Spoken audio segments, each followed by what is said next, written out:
What's up, everybody, and welcome to the Fantasy Flex Podcast. I am your host, Chris Raybon, joined as always by one of the top fantasy rankers in the game, in Sean Kerner. And today we're going to talk about some preseason risers and fallers from week one. We had a lot of the hype guys, get action. So we're going to take a break from our positional previews and jump into that. And to do that, we have a very special guest.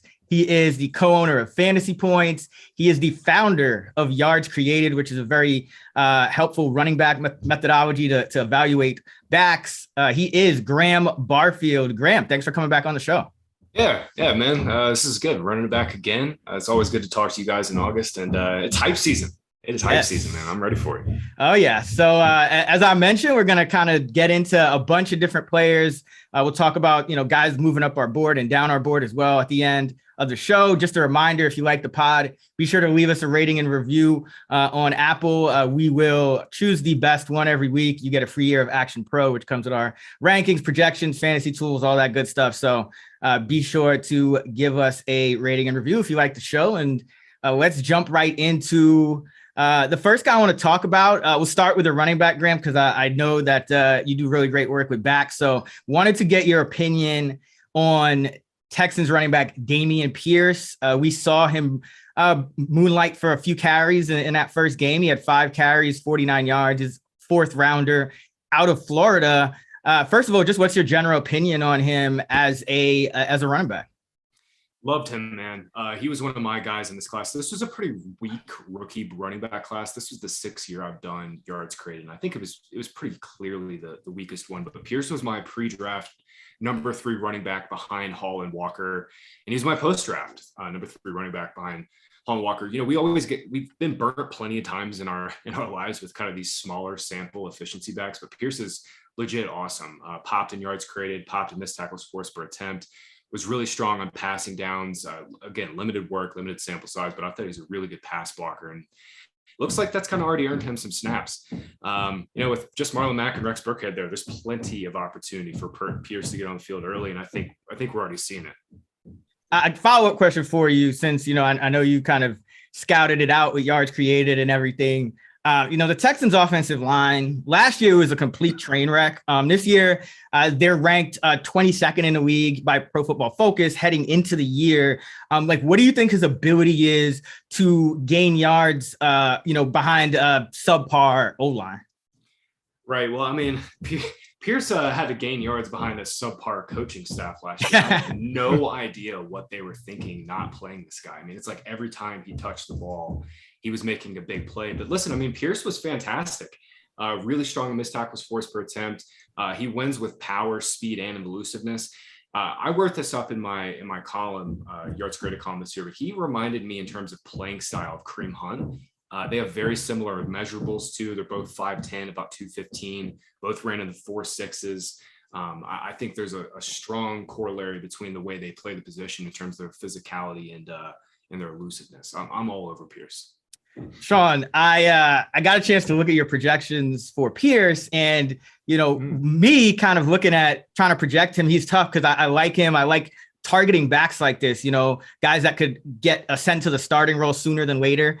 The concern I think everybody has with him, this guy never carried the ball more than 106 times in college. Now, I see you have him projected for a little bit more than that in year one with Houston. So just talk about how you kind of, the projection process for a player like him. Yeah, so with Pierce, I love the landing spot because this is going to be the easiest depth chart for him to climb. He's going to have to beat out Marlon Mack and Rex Burkhead. So no Rex Burkhead slander on this podcast. Oh, I'm not going to slander him. Not too bad anyway. But yeah, so I was projecting him to, sort of back up Marlon Mack. Like Marlon Mack was going to be the nominal starter week 1, and then Pierce was going to be good enough to leapfrog him. But I saw enough in, the first preseason game to think this could happen by week 1. So I think there's a good chance he will be starting week 1. So I bumped him up quite a bit. I flipped him in my running back upside rankings. I just made him the starter over Marlon Mack. So I think that he does go in a range where, it's okay to take a swing on him. He could be the starting back for his team. So I kind of like drafting him where he is now. He kind of gives me that Chris Carson, Cam Akers vibe where he seeks contact. So coaches are going to love that. You know, he tries to gain the extra yard or two. I think that might make him a little bit more injury prone. But either way, like, he does have the skill set to be a true 3-down back. And I'm not going to slander Rex Burkhead, but remember last year we were targeting him towards the end of the year because he was getting volume. So that's really what it comes down to, is I think Pierce will see enough volume where he could be a low-end RB2. You know, look, I would say maybe after week 4 or so, once he has time to, you know, adapt to the NFL. But I liked what I saw, and I thought he was going to be good when he got drafted by the Texans. I thought he had a clear path to be the starting back. So where you have him ranked? He's going as 44 right now among running backs. Again, once we get past the, you know, top 30, I like to bucket them. So I would draft him much sooner than that. I would draft him right around RB 35, I would say. Okay. Because again, he doesn't need an injury to become a workhorse back. So that's what I love about him. And yeah, so I think right around RB 35 is when I would take him. Yeah, I think I have him ranked RB 40. And yeah, he's right after the guys like, you know, Darrell Henderson and James Robinson, who have like a pretty decent, like, locked in week run role. He's like right there, like that next guy. Graham, what about you? Where would you take Pierce? I got him a little higher than you guys. I have him RB 30. Pretty bullish in the 8th, 9th round. I just think, you know, that's the pocket where you get aggressive on your guys this year. You know, in the 8th, 9th round. I mean, there's a lot of good backs to take between Ramondre Stevenson. Unfortunately, Kerner, your Seahawks, Ken Walker's having a procedure. Oh, they're not Schefter. Yeah. You got the hat on. But... Oh, it doesn't mean I like him, but I take your point. Yeah. Hey, wait. See, this is why I love being the host, because I get to call people out on their bullshit. Sean, every time you wear a hat, it has meaning. So I think Graham was right to kind of assume that this is a Ken Walker hat, because literally every other time we've been on this pod, it's like, okay, you like the Chiefs. Okay, you're gonna wear like a Chiefs hat if you like Pacheco or like whatever. So I think Graham was right for that. Like, don't try to skirt out of that one. This is actually a Travis Homer hat. I am fading Penny and Walker. You know that, Ray-Bon. So this is a Travis Homer hat. I'm not saying draft Travis Homer, but we can get to that. Hey, don't sleep on DJ Dallas either. True. All right, let's go on to Isaiah Pacheco, and another running back who only a few touches in the preseason in week 1, but you know, the hype was building because of number one, how he was used. He was running with the starting offense. When they got into the red zone, they were using him. And so he only ended up with 2 carries for 6 yards. He had a catch for a few yards as well. And he had a pretty impressive kick return where he caught it like 8 yards deep in the end zone. And he took it 34 yards. Like, usually coaches are like, do not take this out when as deep as he caught it, and he got to like the 28-yard line or something like that. So you know, overall he looked good, and then he was out there chilling, you know, on the sideline when the starters came out of the game. So Graham, you know, what's kind of your impression from studying this guy Isaiah Pacheco? Actually didn't chart him. I wish I did. I should have gone back and charted him after the draft, but there's some smoke here for sure. I mean, at the end of the day, it's a great sign that he's already beaten Ronald Jones out. I know Jerick McKinnon's you know, dealing with an injury himself, as always. Yeah, poor guy, man. But I watched all of his carries this past weekend, and you know, I watched some of them at Rutgers this summer. Didn't chart him, and I thought, you know, he's big and he's fast. He's got the size speed combo, but I think his processing needs some work. Andy Reid, though, at the end of the day, is like one of the best running back scouts of all time, and I'll just like lend off to him. But I think Pacheco being the 2 is probably just a good sign for Clyde Edwards-Helaire, guys.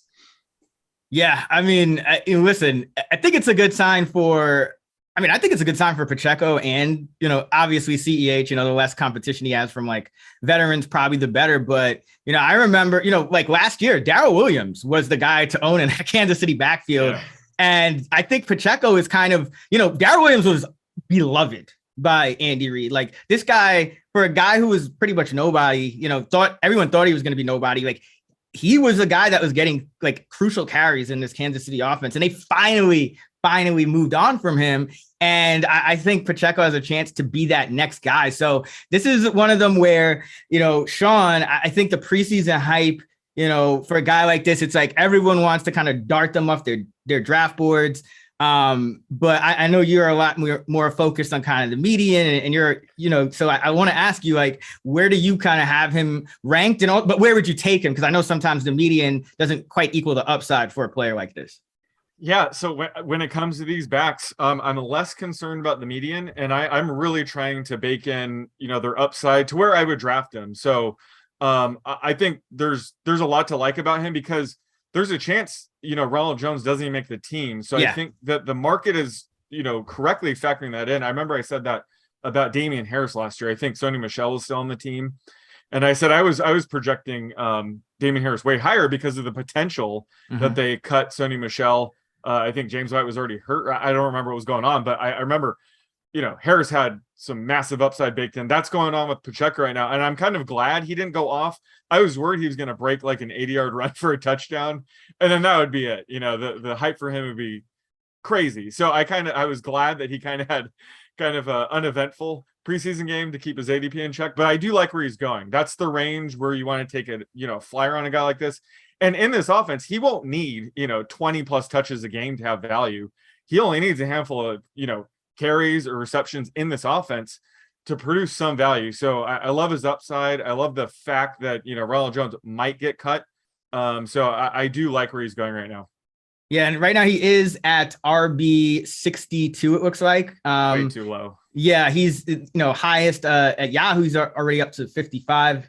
And yeah, I think, when you look at running backs, and, as Graham just kind of alluded to, there's probably, 35, 40 guys that have like a week one role of some sort that we can kind of project. And after that, the way I look at it is, you're not really like, there's no one else you can really draft and start in week one anyway. So you might as well take shots on guys who have that ceiling that you may be starting them by week 4 or something like that. And I think Pacheco certainly qualifies. Again, last year it was Darrell Williams who wasn't starting for the whole year, who ended up as the RB, 22, and Clyde Edwards-Helaire was lower than that. He finished, 39. So I think it's a similar thing. He reminds me a little bit of Williams in the way he's going to be used. He reminds me a little bit of Spencer Ware, a guy who got some good run in Kansas City a few years back.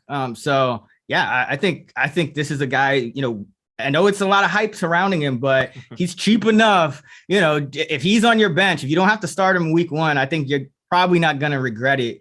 I hope it works out better than the Darwin Thompson hype a couple years ago. Yeah. But a different kind of player. And the fact that we're already seeing him use it in the red zone, and Mahomes, I think he sees that number 10 and he's like, it's just like ingrained into his mind to look for that number, because I love that he's number 10, by the way. Right. So another guy who, is pretty good in KC, wore number 10, who's in Miami now. All right, let's go to one of my favorite players. I have a piece up at Action Network. .com right now where I talk about how he has a realistic path to being a starter in Green Bay, maybe even the number 1 wide receiver. That's Romeo Dobbs, 4th round pick out of Nevada, 7 targets in his first preseason game, 3 catches, 45 and a touch. He beat a Niners DB for a 33-yard touchdown out of the slot. So a guy you can move around. Graham, I know there's a lot of hype surrounding Dobbs. What is your opinion of him as a player, and where are you taking him if you are? Yeah, I think it makes a ton of sense to really bump up Dobbs. I mean, at the end of the day, Packers, it's Allen Lazard we feel pretty good about. Cobb, we know is going to have a week 1 role, but other than that, man, I mean, Christian Watson's been dealing with an injury all offseason. He's been on the PUP list. He finally just got off this past week, but he's going to be well behind. So Dobbs, man, he's going to be their 3, I think, to start week 1. We've seen some of the camp footage. We saw some of the, preseason game this past weekend, showing good separation skills to get off press coverage, good separation skills against zone too. So there's some smoke here, man. And, with Rodgers, he has such a long history of not throwing to rookie receivers. A lot of those guys were drafted in the 2nd round too. Jordy Nelson, Randall Cobb, all those guys were round 2 picks. They start slow, but this year is going to be different, man. I mean, one of these guys between Watson and Dobbs is going to pop. Yeah. And, Sean, I think last year our kind of joke was like, I was like, who's the best running back in the Falcons backfield, and why is it Cordell Patterson? So I'll say it to you this year, like, who's the best wide receiver, in this Green Bay offense, and why is it Romeo Dobbs? Yeah, I would still go with Allen Lazard, at least to begin the season. But yeah, obviously Dobbs is a player that, I would love to draft where he's going right now. He's right around the wide receiver 65 range with recent drafts. And I would definitely draft him over guys like a Jarvis Landry, Devontae Parker, Jahan Dotson. I consider those guys, higher floor. Like I might be projecting them with a higher median than Dobbs, because Dobbs' range of outcomes is he could be the number 4 or 5 receiver and we never hear from him again, or Aaron Rodgers' number 1 target. So in this range, you should be drafting based on their ceiling. So I am all aboard the Dobbs train. I don't think the hype is overblown at all. And we have to remember, he got all these catches and targets from Jordan Love. We haven't even seen him with Aaron Rodgers yet. So just the fact that he's in Green Bay is already massive for his stock. So yeah, I'm absolutely going to target him at his current ADP right now because of his ceiling. Yeah, I as I talk about in my piece, I think he really has a shot, even by week 1, to be the number 1 receiver. There's a couple of reasons. The first is, what we're always looking for in a guy to be a number 1 receiver is a guy that's going to be able to get open. And, we look at targets per route run is a good way to look at it.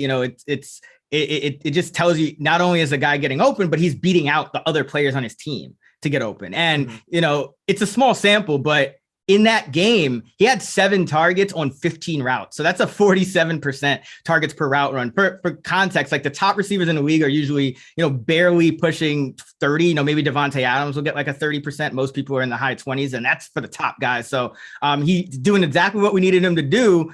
And then, Graham, as you mentioned, Watson is going to be behind. And there's a chance that Dobbs is always a better route runner than Watson. Watson has that kind of, that size speed combo, but he could end up being more like an MVS. He's going to be the X receiver. He's going to be on the line of scrimmage. He could be more of like the low percentage route runner to start his career.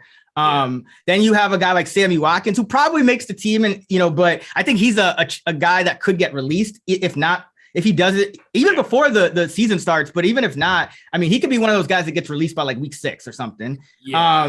Watkins and Amari Rodgers, I think, are the guys that are probably odd men out. I wanted to mention our guy Greg Cosell, Fantasy Points in his draft guide.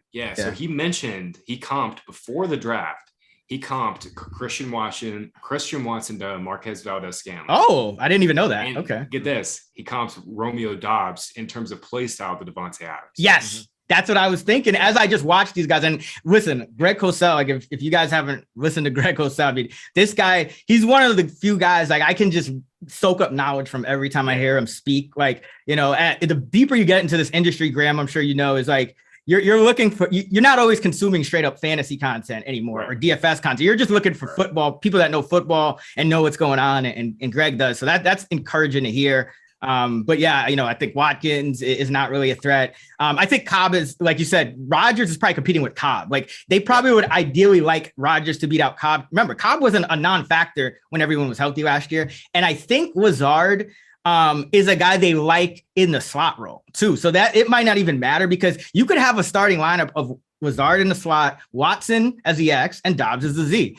And, I think that if in that configuration, Lazard has never been a guy, he's a bigger guy. He's never going to like just straight up get open. His career targets per route run rate is about 16%, which is why I don't think he's an ideal number 1 receiver. He might be in week 1 by default, but it's up there for the taking. And then, whoever the tight ends are, whether it's Tunyon, who also came back, like not going to be a high target guy. So that's why I really like Dobbs, is that he could be that guy that every time he's on the field, he's getting targeted over 20% of the time, just because a lot of these other guys really aren't, either by the way they run routes or just their skill set might not be getting open at a high rate. So love me some Romeo Dobbs. I think once you get out, you want, like when you're drafting, you probably want 4 receivers in that top 40. And then after that, you're going to be taking swings on upside. So it's like, you could draft like a Devontae Parker. You could draft a Jarvis Landry, but you know what I mean? Like, why not just take a guy like who could be the number 1 receiver on the Packers, like Romeo Dobbs? So, and if he's not, you could just pick up Devontae Parker later on the waiver wire. Right. That's how that works. Jacoby Myers will get you those 6 catches every week anyway. You know what I mean? Yep. Totally. So from one hype wide receiver to another, next up is George Pickens. He is a 2nd round pick out of Georgia on the Steelers, who kind of like the Packers, when they draft receivers, you got to take notice. Pickens caught 3 for 43 and a lovely toe tap touchdown in preseason week 1 on 14 routes.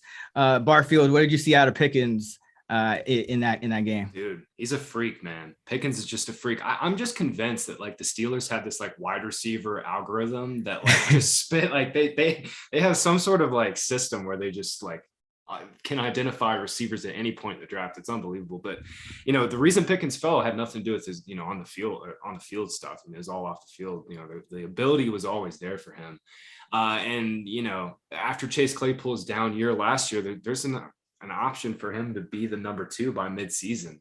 I was drafting Pickens quite a bit in like the 160, 170 range and in best ball. So I'm a little bit disappointed to see him start to gain a lot of steam here, but it's definitely warranted.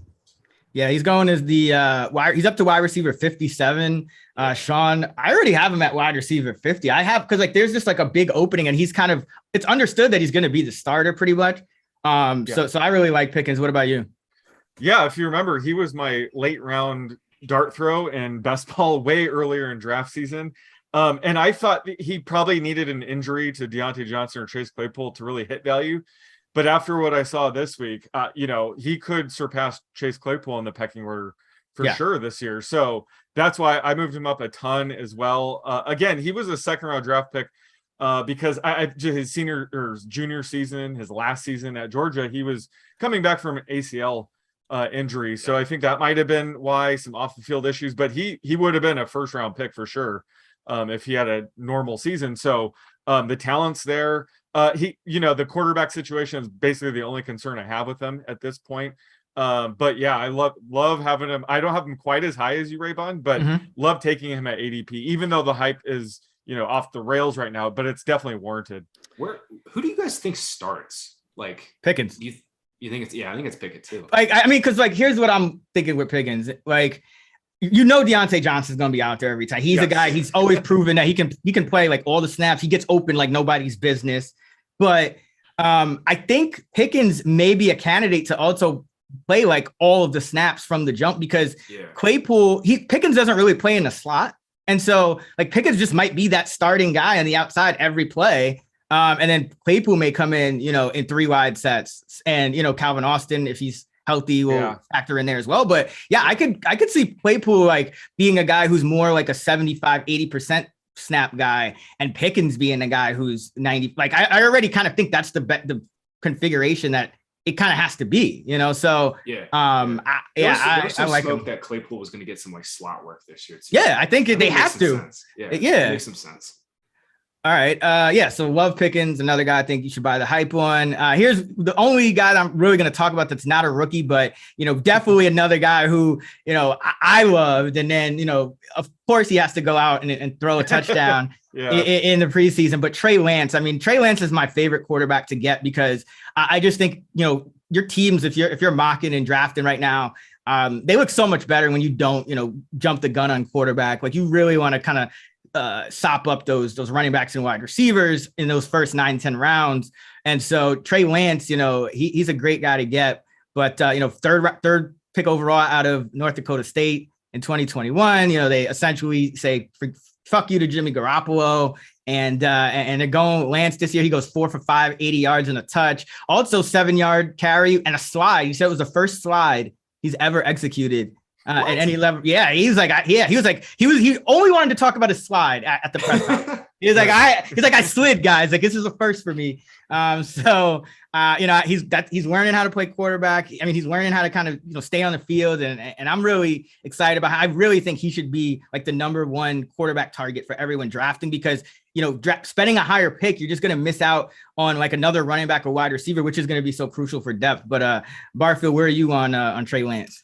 Yeah, it's just too easy. I've just moved Lance up and up all off season. Right. You look back at his 2 starts last year, 2/3 of his carries were design plays. Mm-hmm. You know what I mean? Like that's the type of usage we want to see. We want, we want our quarterbacks to have like design plays for them, like Lamar Jackson, like Jalen Hurts.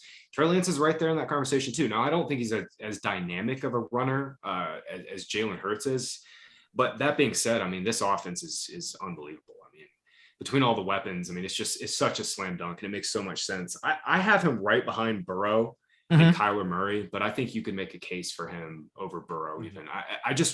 We still don't know if the Bengals are going to actually do what's sharp and just throw a ton, but I think it's a conversation between him and Burrow inside like the QB7, QB8 debate there. Yeah, it's like those top six, they're pretty locked in. I'm counting Hurts as the QB6. Yep. And then I think Lance is probably like, he should be the QB7, at least in my plan, because like the guys I want to fade, even if they're not like overvalued, the guys I want to fade are the pocket passers, like Joe Burrow. Tom Brady, if he slips, sure, I'll take him. But like really, even Dak doesn't run as much. Wilson doesn't run as much. Yeah. So like, give me the guy who like Justin Fields' last 4 games that he completed last year. Like he got hurt in one of them. The other 4, he was like QB2, QB9, QB10, QB11. That's a QB8 finish. Like Trey Lance is better than that in a much better offense. So I think he has legit QB1 overall upside. Sean, what say you on Trey?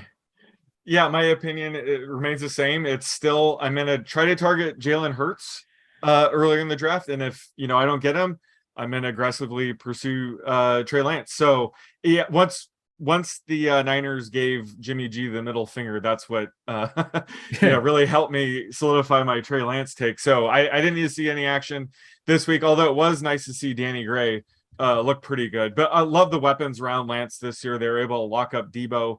So what's not to like about Lance? So yeah, he's inside my top 10 now. Yeah. And, the reason I love him in this offense, a lot of people, maybe the only concern for people with him is, his ability to actually throw the football. Well, I think Kyle Shanahan kind of mitigates that to a large extent because like for people that don't like really know what Kyle Shanahan's doing, like it's unheard of the positions he's putting his receivers in. He's putting his receivers in position to get like yards after catch that you usually have to throw a bubble screen to get 8-9 yards down the field. Like Deebo Samuel was catching the ball on average a little over 8 yards down the field and getting another 10 yards after the catch. Brandon Ayuk was catching the ball on average 8.6 yards down the field and getting 6 yards after the catch. Like that is unheard of in the modern day NFL. It's like you catch a ball 8-9 yards downfield, you're getting, 3-4 yards of yak, on average. Like these are yak numbers that are you usually get when you throw the ball behind the line of scrimmage, and they're finding space to do this, essentially at the marker already. Like, so I'm not worried about Trey Lance at all as a passer. I think he'll get his numbers. Yeah. Remember when it comes to this scheme that it made Nick Mullins look like a QB2. I mean, right. Come on. Yeah. I mean, it was like, I think he finished his Niners career at 7.9 yards per attempt. And Lance, he was 8.5 last year in his two games. So like, I have no concerns with him throwing the football. Let's go to Desmond Ritter. He was a 3rd-round pick out of Cincinnati this year. Just like Marcus Mariota, a guy who can bring some rushing upside. He threw only 10 for 22, did get 2 touchdowns and 103 yards, but I think it was a 6 for 59 rushing. That's really kind of interesting because, this is like the contingency plan of the contingency plan of the contingency plan. It's like, if you miss out on Hurts, you go for Lance. If you miss out on Lance, you go for Fields. If you miss out on Fields, maybe it's Daniel Jones, but then there's always going to be a Falcon quarterback that's going to run too, whether it's Mariota or Ritter. Barfield, I know Ritter's probably not going to be a week 1 factor, but let's say, he's in the streaming debate or the DFS debate at some point in the season. What are your thoughts on him? I think Mariota separated himself, man. I think Arthur Smith went out and got Mariota for a reason. I think Ritter is kind of more of like a project type of player for them. And if Mariota stinks, which he very well could, then Ritter's going to play. The Falcons have like the hardest opening stretch. I came up with a metric using my guy Scott Barrett's strength of schedule metrics and then just like implied totals from the first couple of weeks of games. And the Falcons have by far the worst early season outlooks. I mean, this offense is going to struggle to put up points, but we kind of saw it 1 quarter. I mean, Mariota was running, way more. He dealt with injuries, obviously, all throughout his career with the Titans. And I don't think he ever really was a dual threat quarterback to his potential because he was constantly hurt. Now he's finally healthy. I'm kind of like quietly excited to see Mariota. I've been bumping him up my ranks just because he does have that dual threat ability. But, like I said, I mean, there's very limited job security with him. At the end of the day, you're really targeting Mariota in best ball and like super flex drafts. But I do think he's an extremely high upside pick as like a QB3 in super flex. Yeah. I mean, like for me, it's kind of like, I actually like him better in just straight up redraft because I could just stream him and drop him if he loses his job, because I think both of these quarterbacks are going to give you that rushing upside. And, they have, Kyle Pitts, Drake London, and Patterson is nothing to sneeze at. So, Sean, where are you on Ritter? And we could throw Mariota in that conversation as well. Just, Falcons quarterback, I know you write, you write a column on streamers. Do you foresee them in that discussion at some point this year? Yeah. So Ritter, he looked okay, but I think this game had more to do with Mariota's value, which I agree. I think, especially early in the season, he's going to definitely be streamer viable, not only because of his rushing upside, but just look at his weapons. I mean, they're going to use Cordell Patterson more as, a pass catching back this year, apparently. Drake London, he's my favorite rookie wideout this year, and Kyle Pitts. So combining that with his rushing ability, plus they're going to be trailing most of the time. I'm going to love his usage early in the season. So yeah, this made me more interested in Mariota early in the season, DFS, streamer, leagues like that. So yeah, this was very good news for Marcus Mariota. He looked good in his, limited action. Yeah, man. I kind of like this Falcons. You could get a lot of these cheap Falcons guys. Yep. Even Kyle Pitts, he's like, he's kind of like, if you can't get Kelsey or Andrews, it's like Kyle Pitts probably has like, I think more so than like Kittle or Waller this year, has that 1,500 yard upside just because of, who he is and who he's competing with. Let's talk about London real quick. Barfield, he only had that one catch, looked pretty good on it. Are you interested in him? I think his ADP is pretty low here at wide receiver 45. Maybe that was a reaction to the injury. Yeah, man. I think people London's backed up in ADP, man. I was taking him in like the back end of like the wide receiver 3 range and best ball, and I'm definitely in as a 4. Look at it. I mean, I want to chase early round hyper productive college receivers. London fits that bill. There's no one else on that depth chart, and the receiver depth chart at least, to really threaten him. And if Mariota is a little better than the markets are expecting, London will probably get out to a pretty quick start. I think the Falcons are going to want to run the ball more, but like I said, they have a really brutal opening stretch, so I think they're going to end up having to chase some games early in the year, and that'll probably lead to a little more volume for London and Pitts and all their guys. Yeah. And, Sean, we just did the pod with Matt Harmon and, looking at his reception perception where he charted London, like I think the biggest misconception, and even I had to kind of, educate myself on this, was that, okay, he's a bigger guy, he might struggle with some of the separation skills. But, Harmon charted him, and this guy was in the, 80th percentile or better in getting open and winning on his routes. And then I know you tweeted a clip of him, and you said he looked pretty smooth out there as well. So talk to me about London. Yeah, like I said, he's my favorite rookie wide receiver. I got to watch him a lot, at USC on local cable. So I've been watching him for quite some time now. He reminds me of a blend of Mike Evans and Keenan Allen. I think he is pretty smooth route runner. People are concerned about the speed, but watch that 24-yard catch and run. Like he looks fine out there. So I did not want him to get hurt. Obviously, I think they're just being protective of him. I think he'll be ready for week 1, but certainly that's going to keep his ADP in check. As Graham mentioned, it might be dropping right now because that's probably going to go down as only preseason catch. So I think he's one of those players. The hype isn't out of control right now, but it should be. So I love getting him in this wide receiver 45 range. And I would love if his ADP drops even more, because he should be ready to go by week 1. And you're not drafting him for week 1 anyway. You're drafting him just based on his upside. He's going to be your wide receiver 4. He's going to be the first guy on your bench. So I just love getting him where he is right now.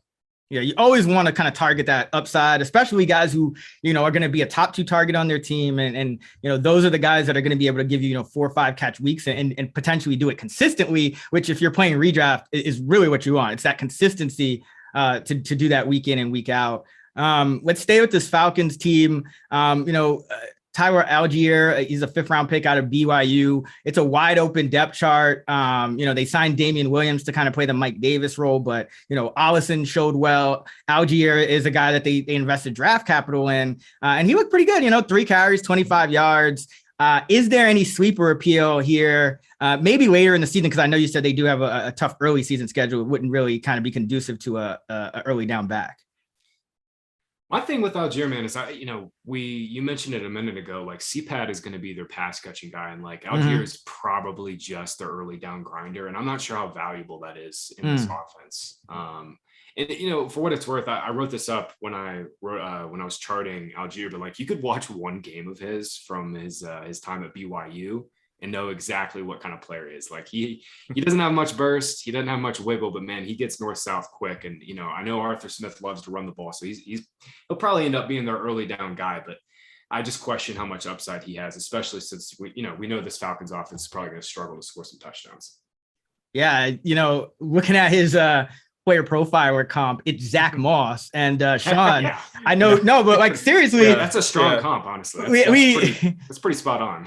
And we joke, but Sean, I remember you pointed this out, and you and I were kind of, we probably made some money in DFS because we knew exactly when to target Zack Moss. It was like in the games where the Bills were good, like they would activate him specifically when they were like favored by like it was like the Texans game, right? Yeah. Right. I think maybe a Dolphins one too, but so like is that kind of what we're probably going to be using Algier this year? Is like a few games the Falcons are actually favored. Maybe you kind of take a flyer on him. Is that where we're at with him? Yeah, that's exactly right, and that's why, I like him as a player. Zack Moss is a fair comp. He does give me James Conner vibes, though. Okay. I think he does have, if we want to go the positive route, his ceiling, let's say.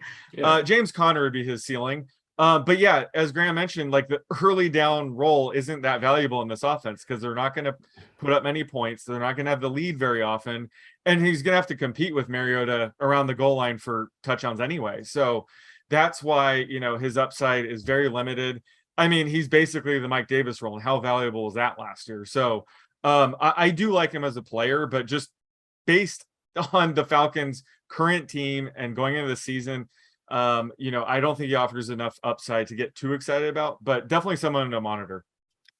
Speaking of someone to monitor, Ken Walker, the third, he's a guy who it's funny because on the same day, I think we got a report that like he's going to be a lot more involved than we thought. He's also dealing with a hernia. They say he's going to be ready by week 1. So, I mean, hopefully that's, it's a pretty simple procedure. It shouldn't cost him greatly or anything. But he didn't flash too much. It was 5 for 19 out of the backfield, caught an 11-yard pass. Barfield, assuming he's healthy, what do you kind of see out of him as a back?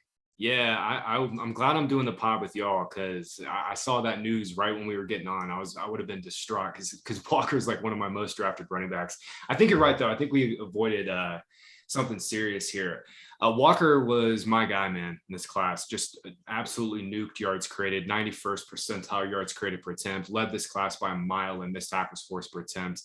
He reminded me of a skinnier Joe Mixon in terms of play style. The big concern obviously with him, man, is like, he only caught 14 balls at Michigan State last year. And most of those were dump offs, but I watched all of them. He showed like, just getting his hands out in front of him, wasn't body catching, just little things like that. He did show that. At the end of the day, we know Rashad Penny is awesome, but, we also know Rashad Penny hasn't been able to stay on the field at the same time. I'm hoping Walker is, at least good to go for week 1. There's a report that just came, actually, the rap sheet just said that he's the plan is for him to be ready for week 1. Yeah. So I think you got to bump him down a little just based on, he's not going to get any more preseason reps. He's probably going to be behind by week 1, but I still view this as like, I kind of had it projected as like Penny 1A, Walker 1B to start the season. And then Walker just slowly taking over as the season goes on. And I think that's kind of the same case right now, regardless of this hernia. Yeah, I think, and Pete Carroll actually, to talk to your point about the pass catching, Pete Carroll had actually just said, he's turned a page in his pass protection work and scouting reports. Cause I went back and looked at this. They did tend to say, when he caught the ball, just like you did, that he looked good when he caught it. He just didn't get a big chance to do so. So I don't think it's a major concern. Yeah, that's something that Michigan State offenses in general don't do. They don't throw to their backs. Like they had Le'Veon Bell, but they barely threw to him too until like his last couple of years. So I think that's just more of just they just don't throw to their backs. Yeah, and I will say, I'm not holding that against them. I will say this, like Homer and Dallas both also showed out in the preseason, and I think they will be involved. So I think it is fair to like either way. He's going to have to kind of get his value from at some point, taking over from Penny. The O-line is pretty bad. Sean, I know you've been kind of a little hesitant to invest in Walker. So I'm guessing that this news probably does nothing to help, where you're willing to take him. No, it does nothing to help. And again, this has nothing to do with the player. Walker's extremely talented. I consider him very close to Breece Hall. So, it's 1A, 1B when it comes to the rookie backs. I just didn't like the landing spot because Rashad Penny's still there. I could see them, splitting the early down work when they're both healthy. But as Graham mentioned, Rashad Penny has struggled to stay healthy. That's where I see Ken Walker's upside. But I also said that, backs like Travis Homer, DJ Dallas are going to be way more involved than people like to admit. And we saw that happen. I mean, Travis Homer looked good, but, he's going to, probably dominate the receiving work the 2-minute offense, which is unfortunate because I think that's where Walker would need to kind of expand his role to find value while Penny's healthy. So just two backs sharing early down work on a team that's not very good. They're going to be trailing most of the time. That probably won't score that as many points this year. Just makes me hesitate on him a bit. And this recent injury doesn't help. I think he'll be ready by week 1. At the end of the day, it really comes down to Rashad Penny's health. So if Rashad Penny is healthy all season, I think Kenneth Walker is being drafted too high. But I just didn't like the situation, the landing spot for him.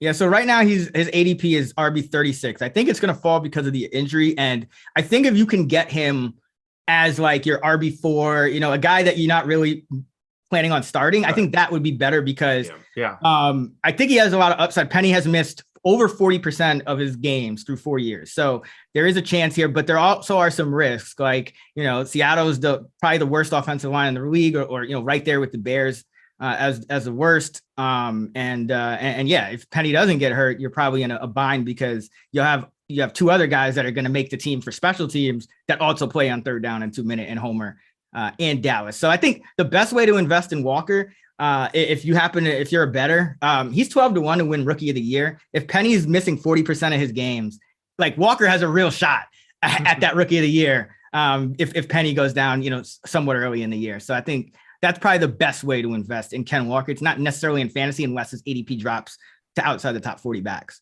All right, let's finish it up. Last guy I want to talk about is a guy that his stock, it went down in the preseason. And it's funny because I made a joke about it. I was like, watch this guy play into the 4th quarter of the first preseason game. And Riddle, of course, he actually did play deep into the 4th quarter. That's Treylon Burks, first rounder out of Arkansas, had 1 target on 19 routes. So that's not great for a guy who we wanted to be the number 1 wide receiver. Now it looks like, I've heard positive things about every other Titans receiver in camp. Like Robert Woods looks really good coming back from his injury. Westbrook Akina, they love him. He knows the system. He's been there for 3-4 years now.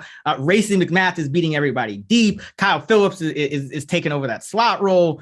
Where does this leave Burks? Because I know people, Graham, are going to say, don't overreact. We overreacted to Jamar Chase, but like Jamar Chase was different. Jamar Chase played 11 routes in the preseason and got targeted 5 times. If the ball is going to you when you drop it, that can change. But like for Burks, it just seems like he's struggling to like get open.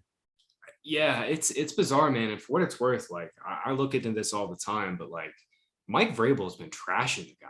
Like I haven't heard a coach trash a 1st-round pick like this in a long time. Like.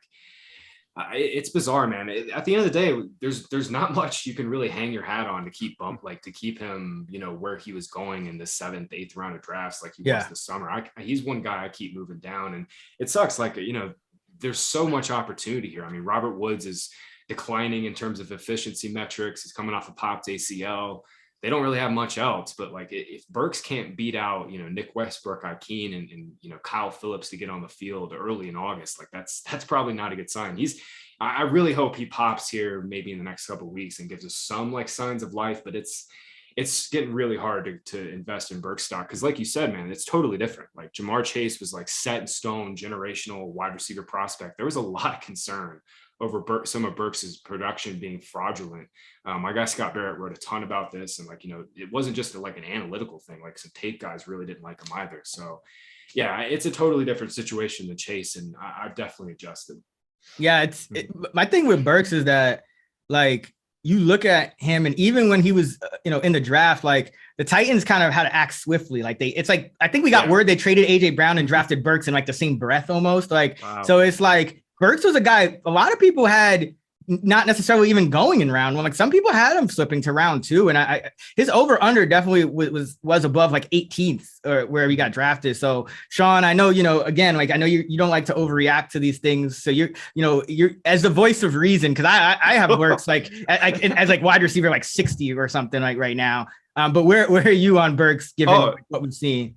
I am right there with you. Okay. I have him wide receiver 60 as well. Actually, I still have Robbie Anderson with a Y, so I need to change that. But but that's the range I have Burks now. I think this is definitely a time to panic.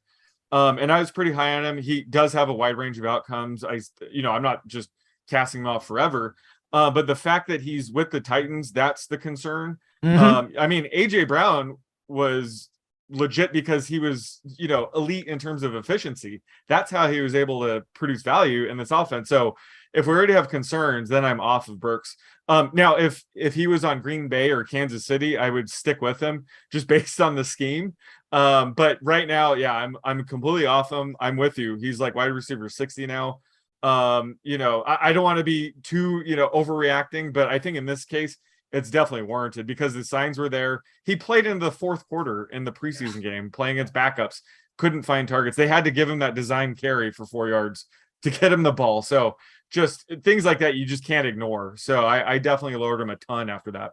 Yeah. Can you guys remember a time where like a first round rookie played into the fourth quarter of the first game in August? I honestly I can't think. Nah, bro. Yeah. And that's kind of what I like to your point, Graham. It's like, you got to kind of read between the lines with what the coaching staff is telling you. And it's like, that's telling you he hasn't proven anything despite his pedigree in practice because, and we've heard the bad practice reports, the conditioning hasn't always been there. Unfortunately, the guy's got asthma, which does suck, especially in a spot like Tennessee in the summer. But it's not good. I think he's like one more bad preseason game away from me calling him Traquan Treadwell. So, oh no, you mean reemerge with the Jaguars in 6 years? Yeah, right, exactly. Okay. An Urban Meyer's second stint.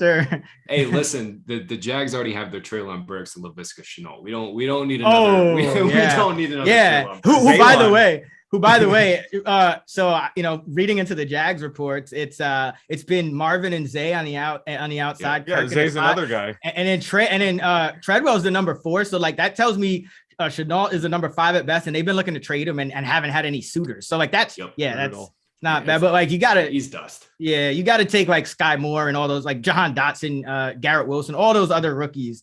I think Olave, obviously, like Sky Moore looked really good, by the way. I know we're not going to get to him, but we kind of knew that he was going to be good. And McCole Hardman apparently got a groin injury. So, Moore should get more work. So yeah, pretty much every rookie, first, second rounder, I think is in a better spot than Burks right now. All right, let's wrap it up by let's talk about guys who are just moving up or down our draft boards. This could be, based on guys we talked about. It could just be, news related in general. Graham, I'll start with you. Who's somebody or players that have been moving up your draft board? Yeah, I'll give you one guy. It's Brandon Ayuk. I think just the more buzz for Lance, the better for Ayuk. Like, I think a part of the reason Ayuk, obviously he was in the doghouse last year. Shanahan got sick of him in camp, but I think part of the reason Ayuk flopped last year is Jimmy Garoppolo is just not an aggressive passer. Like, he throws over the middle. They designed stuff for Debo and Kittle and all their guys to get into space, but like Lance actually has the arm talent and the aggressive nature to throw deep downfield and kind of give Ayuk some 50-50 balls. I'm real excited for Ayuk, man. And it's not that I'm out on Debo, it's not that I'm out on Kittle, but Ayuk's like my favorite Niner pass catcher to buy, simply because he's the cheapest and arguably he gets the biggest upgrade. Like, Debo's always going to get his, Kittle will always have his spike games, but I think Ayuk and Lance like mesh perfectly together. Yeah, and just again, that design of that offense, where he's able to catch the ball, near the marker and still have space, just based on that scheme, I think is something to like about him. Sean, give me some guys or a guy that that's moving up for you. So, I mean, George Pickens and Romeo Dobbs obviously don't need to talk about them anymore. But the one guy that's moved up a lot the past couple weeks for me is Ramondre Stevenson. Once James White retired, I thought Stevenson was a sneaky good pass catching back last year. I was surprised they didn't use him more, but looks like, he could take over that James White role. Certainly he could eat into Damien Harris's carries. I mean, he could be a true workhorse back. So the fact that we have Damien Harris trade rumors out there. This is kind of what I was doing with Damien Harris last year when they still had Sony Michel. Once the trade rumors started, I started moving Damien Harris up. So that's what I'm doing with Stevenson. I have him actually ranked ahead of Harris right now because I think he does have a pathway to be a true workhorse back in this offense. So just love what his upside and what I saw last year as a rookie. So he's been the guy that's moving up the most in my rankings. Yeah, I remember I'm probably going to lose this James Prochet bet. I think we bet that he would have 50 catches, but I remember I do remember you. I think at one point in the offseason, like way early, you were like, yeah, James White might have some value. I was like, this dude is washed. And it looks like James White thought he was washed too. Cause he's whoever the hell. How about, let me clarify. Remember when me and Steven were debating over, was it Jay Sternberger? Yeah. I should have just said, whoever the hell is lining up at tight end for the Packers. So James White, it's just whoever's going to be lined up, on third downs. Mac Jones loves to dump it off. So it looks like James White's done, but Stevenson could be that guy. So I just love his upside. So you might also want to invest in some shares of Ty Montgomery, who's like reemerged from the dead apparently in that role as well. So no, I agree. I think Stevenson, he deserves to be taken in that group of backs where, those kind of RB3s. That he should give you startable value from week one is what I'm trying to say. So he's my favorite out of that group right now. Yeah, since we just lost Walker, he's not my favorite. Yeah.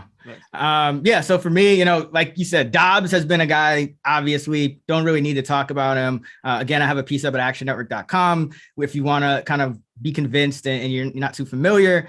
George Pickens is another guy, like you said, Sean, just a guy I think is going to be out there every snap from week one. Pacheco, talked about him already. I think he's the number 2 back already. It just kind of seems like from his usage.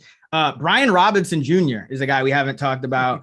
At first, the Gibson, I don't think Gibson's necessarily just going to lose goal line carries to a rookie, but it's in general, I've talked about this before, they used him too much last year. As his volume went up, his efficiency went down. And Gibson's a guy, somebody threw it out there that maybe it's optimal to use him almost like Cordell Patterson, similar kind of situation where it's a guy who was a receiver and then he's they turn him into a back, but Patterson's efficiency went down, there at the end of the year from too much probably inside the tackles work.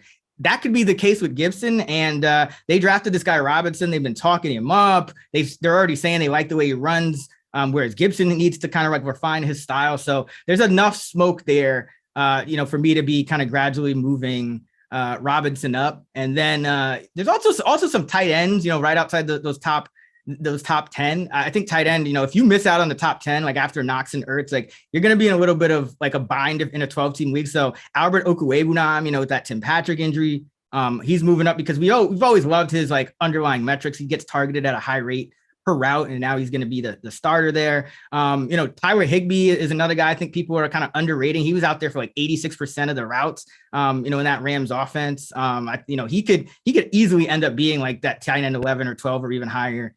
Just based on the way he's used. So he's another guy. And Gerald Everett too, just as I project Justin Herbert, he's projected, he's the top favorite to lead the league in passing touchdowns. Everett is a lot younger than Jared Cook. This tight end role in that offense could be a little more valuable than we thought it was last year, just because you have a kind of better player than Jared Cook. So those are a few guys that have been moving up my board. Let's talk and let's finish it up with guys that are moving down. Barfield, who you got? Yeah, I'm always one that's I'm trying to not focus too much on player takes and focus more on roster builds and stuff. But there are guys out there that I just don't want any of, and it's just the opportunity cost of drafting them is just not worth even the value you might get in theory in their ADP. And then the 2 guys right now I have is Antonio Gibson and Kenny Validae. They're just off my list. Gibson is going to lose the passing down catch up work to McKissick. There's, we just talked through Brian Robinson, because I'm with you. Robinson is one guy I've been hammering late in drafts all year. He was really underrated in yards created. I had him much higher than consensus pre-draft. And the Kenny Galladay, man, it's just easy. Like, he's just probably dust. Like, he got his money, he got paid, and now he's just like not even putting in the effort. I mean, some of the routes that we've seen him either from preseason, this preseason, even last year, he just doesn't have the effort. So Galladay is off my list as well. And I'm on that note, Wandel Robinson is one guy that's been really coming up my board in that same vein, just because, man, he's already the slot guy, super productive in college, early draft capital. And Daniel Jones loves throwing in the short and intermediate areas. So I've really bumped up Wandale, and I'm completely out on Galladay. Wandale Moore. That's what I call him, because he could have that similar usage. I mean, it didn't always translate into big fantasy days, but I think obviously had a plan for him, drafting him in the second round with all those holes on that roster, and a pretty, an offensive staff taking over, a pretty, what's thought to be sharp GM.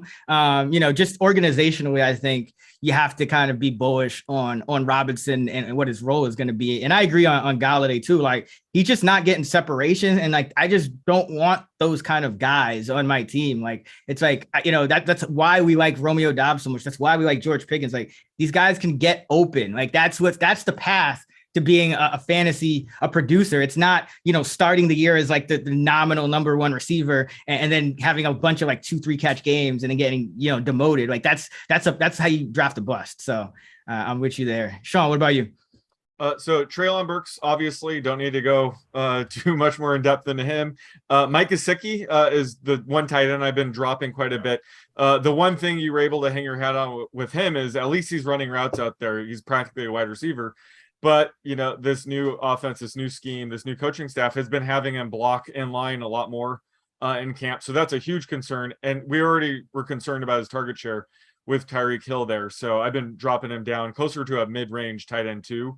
And then Isaiah Spiller, like, I hated where he's being drafted. You can get a guy like Melvin Gordon who can he can maybe provide RB3 flex value with Javonte Williams healthy there. He has, high-end RB2 upside if Javonte Williams goes down, or like an Alexander Madison. Whenever Dalvin Cook misses time, you can get low-end RB1 value. That's kind of how I view Isaiah Spiller. He's going to need Austin Eckler to miss time to have any value. So, and even then, we don't know who's really going to be the starting back. I guess apparently Joshua Kelly is beating out Spiller for the RB2, and that's just embarrassing. So that's not good news for Isaiah Spiller at all. So I can't understand his ADP right now. So, I'm completely off him. I'm moving him even further down my rankings with his Joshua Kelly news. He's, Isaiah Spiller is a handcuff only guy. Yeah. That's what happens. I think, every year we're pretty bullish on all the rookie running backs, as, we should be. Generally, rookie running backs have, been able to like exceed fantasy, ADP, and they're smart investments, but you still have to go on a case-by-case basis. And, him kind of getting beat out by Kelly, you have to keep expectations in check. So I'm with you there. For me, it's Ronaldo Jones, obviously. Like, he was going in that top 45 backs, and like it just seems like a repeat of last year. Like, it just doesn't look like he's going to get the role that we think he's going to get on one of these high-powered offenses. And, he kind of reminds me of Carlos Hyde a couple years ago. Wasn't Hyde like like everyone thought he was going to be like the lead back on the Chiefs or something like that, and then like he ends up getting traded or cut or something. Like, it just reminds me of that, where it's like, I just don't think he's going to have a role. I think he might end up being on a new team, but early in the season. Gibson, Graham, we already talked about him. It's just, you can't ignore all the noise. Like, I'm not dropping him like outside the top 30 or anything, but he's definitely kind of more in the mid 20s now.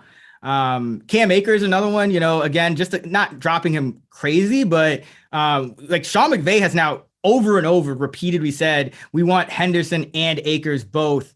And I'm treating them both like starters, and everyone who's been at camp says they're both splitting first team reps pretty equally. So like, I think there's too much noise to kind of ignore with Akers. And maybe it was just that poor performance when they rushed him back. Maybe that kind of, scared McVay a little bit. And he says, because you see that happen all the time, like you rely on like one guy, he gets hurt, and now you're like, all right, we want to use a committee just to keep these guys healthy for when it matters. So The Rams want to make a deep postseason run. They're the Super Bowl defending champs. And I think it kind of makes sense if they conserve Akers a little bit. So RB like 17, 18, 15, even where he's getting drafted, just a little too high for me. Burks, already talked about him. I just don't think he should be drafted as a guy that you can get reliable production. I mean, he could open the year as low as like the 5th receiver if McMath is going to be like their situational deep threat. Like it could be bad for Burks. And one more, the guy that I liked coming into the year is James Cook. I'm dropping because with the Zack Moss news, that just kind of means that like there's a third guy involved here. So like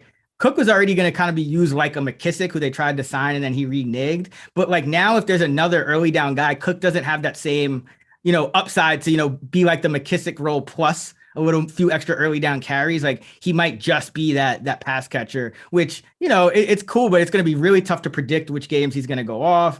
And I don't think he has quite as much upside as I thought he did, without Moss being involved. So like he's still getting drafted as like a fringe top 40 guy, where I just think he belongs more so, in that outside the top 40, maybe in that 50 range, kind of like Isaiah Spiller. It's just like we don't know enough yet, and he's dealing with like a 3-way committee rather than a 2. So that's another guy. All right, that's gonna wrap it up for us here on our Fantasy Flex preseason Stock Watch pod. Graham, really appreciated you coming on. You had a lot of great information. Tell everybody what you're up to and where they can find you. Yeah, man, this was great. Thank you guys for having me. I'm at Graham Barfield on Twitter. You can follow me there on the Twitter machine. Everything I'm doing is at fantasypoints.com. We are cranking out just a ton of content. I actually just came out with a super flex strategy guide this morning, going through all different types of team builds, using our fantasy points generator, which is like a draft tool you can use kind of like simultaneously or to prepare for your draft. Got super flex rankings up. It's that time of year, boys. We got football on the TV here in a couple hours. I'm excited. Sweat out some Bears Seahawks preseason here. Oh yeah, we can get to see more Travis Homer. Oh, yeah. So that's gonna wrap it up. Remember, you can find Sean on Twitter at @_oddsmaker. You can find me at Chris Raybon, RAYBON, and you can find us at those same handles on the free award-winning Action Network app, where you can follow all of our bets or track yours for free. ActionNetwork.com is where you go for our fantasy rankings, projections, tools, content, all that good stuff. And be sure to check out our other episodes. We got a ton of episodes up where we're just going through all the players at each position. Matt Harmon for wide receivers. We had Jake Seeley talking about running backs, and it's really good. So go check that out. And until next time, let's get this shmoney.